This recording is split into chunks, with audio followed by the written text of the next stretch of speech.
So I've been helping people lose weight for the last 15 years, and I've seen people from all walks of life be consistent and not be consistent, and people succeed and fall off track.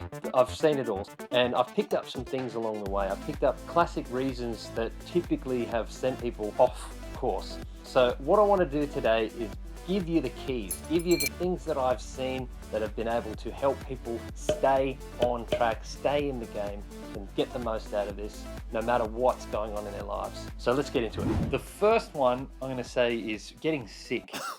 Yes, very often you'll be doing really well, increasing your strength, increasing your fitness, really starting to feel comfortable, but then you'll get sick, and at the time it's very off-putting. It's very disheartening. It puts you off the feeling that you had and the momentum that you had. The thing to remember is that it will pass and you can get it back. But the thing is that it's about momentum. You had a certain momentum, and this it takes a while for that momentum to really sort of lock in. So at the time it can feel like, oh yeah, nothing will get me down, nothing, this is going really well. But then yeah, you get sick and it just changes your whole mood, and it makes you start feeling like you can't do it, or that it would be too difficult to get back into it, that you've lost all your results, that you've done all that. But it really is important to remember that you're gonna get sick. You're gonna get sick now. You're gonna get sick later in life. That it's gonna happen again, and we have to be able to keep moving through and recover from that and get back into it. So my advice to people who are sick or get sick, it obviously depends on how sick you get, but always, like I've mentioned before, it's about momentum, keeping the ball rolling. So even if you just do a little bit, just go through the motions. They're not actually trying to work out, trying to really get results in that time. You're not going to. You shouldn't try to. But it's valuable to make sure that you're actually still doing something just to keep the mood going, to just keep you feel like you still got it kind of there. Yeah, again, it depends on how sick you are. So, if you're completely bedridden, maybe not. But as soon as you are able to, just do something, just do anything, even if it's for 5 minutes, just do a couple of sit ups or something on your bed. Just do something to psychologically feel like you're still in the game. You haven't completely dropped the ball. It's about psychological momentum. Also, when you're physically feeling ill, it's very difficult to feel good. You're leaking from the nose and the face and sweating and whatever it might be. You're not feeling great. I mean, even if it's just a head cold or a headache, that it doesn't feel good. And so then you start thinking negatively. It definitely has to be an act of commitment to staying positive, staying uh, committed to what you're doing. And again, I think the thing is, don't try and achieve an amazing amount. It's not about that. It's really just doing as little as is possible to just keep the ball rolling. Okay, so the second thing on this list of things that throw you off your weight loss journey is getting injured. Often people start training and start bringing activity into their lives that they weren't doing before, and the body's not quite used to it, and then an old injury flares up or a new one just sort of aches and pains. This can be quite off-putting. Similarly to being sick, you're getting momentum, it's feeling good, and then it feels like you can't use a whole joint or you can't do this. So I mean, firstly, I would say you definitely need to have good treatment. You need to get your chiropractor or physio or massage or whatever it might be, and be taken care of well in that department, and be doing the right level of exercise for where you're at. But I mean, regardless, you're going to get injured no matter what you do. Even if you're an office worker, there's the office injuries of sitting too much and having sort of hip and back and neck issues from that. So it doesn't matter what you do. I mean, if you've got a human body, you're going to have injuries. So that's not something that we can avoid. It's something we have to learn to work with. So whether you're doing exercise or you're not doing exercise, you're going to have those kind of problems. So it's better to be exercising and getting those benefits and then dealing with them, so that you learn about those injuries and those areas of your body, so that you then are aware of the way that they work and how to strengthen them and make sure that they don't become a problem, because like I said, they would anyway. So this is the best way to make sure that as you get older and these things would pop up inevitably in some way, now you're actually able to get ahead of it and strengthen it and make sure it doesn't become a problem later on in life as well. So, like I said, the momentum really is affected by the injury. There's certain exercises, maybe a whole range of exercises that you're going to have to adjust or change. And it's adding in this level of complexity to how to keep going forward. But we have to keep going forward with it. And this is part of the journey. It's just a really important thing to remember is that you're going to get injured. You're going to have to deal with those things. But then it's evolving what you do as you understand your own body more, and it's empowering to know these things and to be fixing these things. As long as you know that, and you've learned how to work around these things, because the same thing might pop up a number of times over the course of your life, and it'll keep popping up. But the thing is, when it pops up, now you're empowered. Now you know what to do. And rather than letting it become this constant issue and this constant thing that keeps throwing you off and making, often I've seen people that they get an injury and they just, they sort of just stop doing anything because it feels, oh, I've got to stop, rest and do nothing. And then it kills the momentum. And then you stop doing, and then life gets busy and things happen. And then you don't do it again for months, and then every time they try and get into it, then this injury pops up and then they just quit. So it's very important to be aware that these things come up, and we're going to deal with them, work around them, and you can always do something. There's always something that you can do. You can do, if it's an upper body injury, then you can be working on your lower body, or vice versa, or changing the intensity of what you do. There's always something you can do. That's good to remember. So not to become discouraged by it, and then quit or slow down or change things too much. It's important to keep going. Okay, the third thing that I want to talk about today as a classic reason for getting thrown off your weight loss journey is going on holidays. So I'm sure you've probably had the experience before or know someone who has, and you just started to get things going, or they have been going for a decent amount of time, and then you have a holiday. And traveling is notorious for being bad for weight.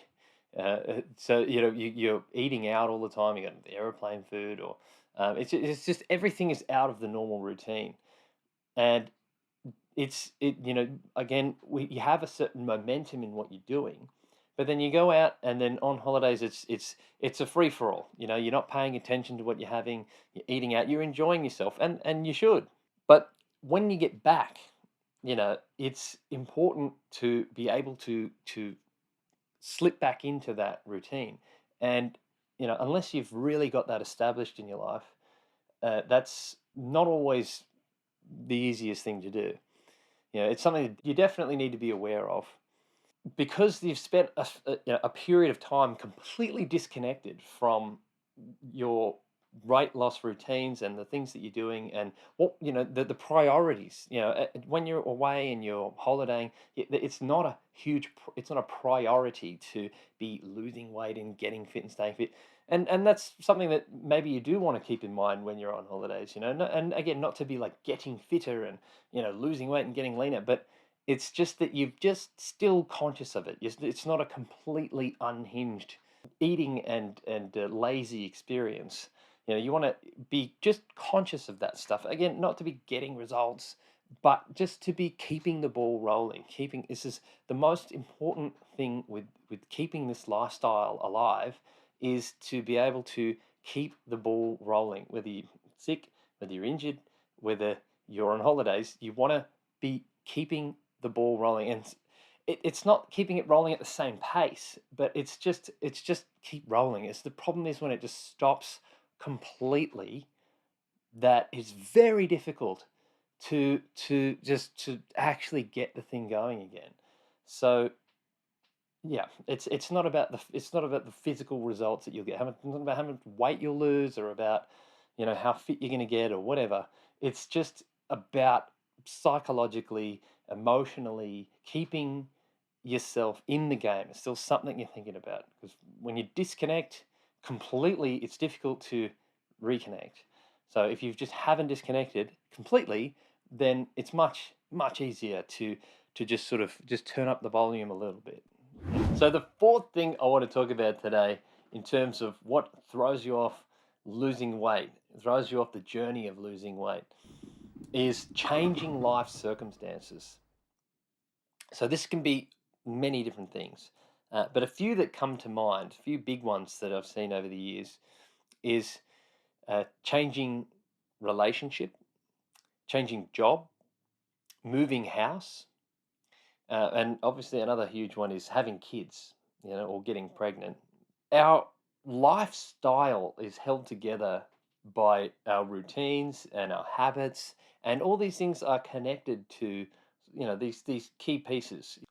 Obviously, in a relationship, you've got a particular way of doing life, a routine of, of the jobs that you have, and uh, the food that you eat, how often you go out to eat, how often you go out to eat with your family, with their family. When you're moving, and you've moved house, there's a whole psychological space inside of the house, and the shops that you go to, and the things that you do there. It's just you're kind of reorienting into, a new home, into a new routine there.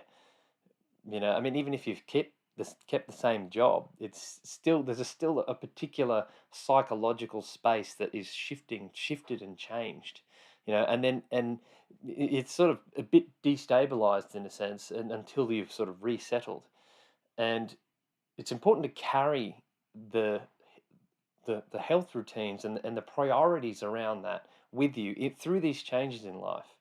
So obviously, also with having kids and changing job, there might be extra responsibilities. Yeah, it's also taking up a lot more psychological space. We've only got so much energy uh, and attention for all the different things in our lives. And a lot of things are kind of on autopilot a lot of the time. And when we're just in that flow, in that routine, we don't have to think too much about that. But then once you change job, or you've taken on some extra responsibilities, things are changing, you're still organizing your space, your home space. So these things take up more bandwidth. So, and until you settle into the new space, there's going to be less attention and less energy for those things. So, but this is the important thing. Like we've just been saying, you've got less energy for it and less attention for it. So it's okay to do less. It's just not okay to do nothing. If you want to keep this up, if you want to keep losing weight, moving forward in this journey, and not be constantly losing 5 kilos, putting on 10, losing 10, putting on 15, whatever the case may be, spending more time off it than on it. I really think this is a huge, huge key here with across all of them, is that it's really to keep in mind that it's okay to do less at certain times in your life. You don't have to be achieving the same. You don't always have to be getting results. Results in the classic sense of things. A result is just consistent. The fact that it was done, the fact that it was there, the fact that there was something there. You're tracking your food, you're tracking your activity, you're doing a little bit, just again, like I said, just go through the motions if necessary. But it's better to do that than nothing. It's this is why it falls apart. Doing absolutely nothing, even if you're doing something once a week for 10 minutes, it's still there. It's still there. It makes a massive difference. So learning to be able to, through life circumstance changes, hold on to that part of you, hold on to that part of your personality, that part of your life and your lifestyle, because it's a priority, because it's important to you, because it's something that you're not going to give up on this time. You're going to stay with, you're going to be consistent with. We have to be able to ebb and flow through life circumstance changes with these different things. And it's like you don't give up your relationship when you change your job. Well, some people do, but it's typically it's not the point. Certain things, there are consistent things in your life that carry through different circumstances, and this has to be one of them, and that has to be a choice. And until you've been doing it for years, until it's really, really integrated into who you are, after years, then it would probably happen naturally. that you would bring those things back into your life. But until it's really, really established as part of who you are, that's going to have to be an intentional choice. So this is my message to you. And if you enjoyed that, click the like button, subscribe, surf the channel for some other stuff that might really give you some value and help you on this journey. And I'll see you next time.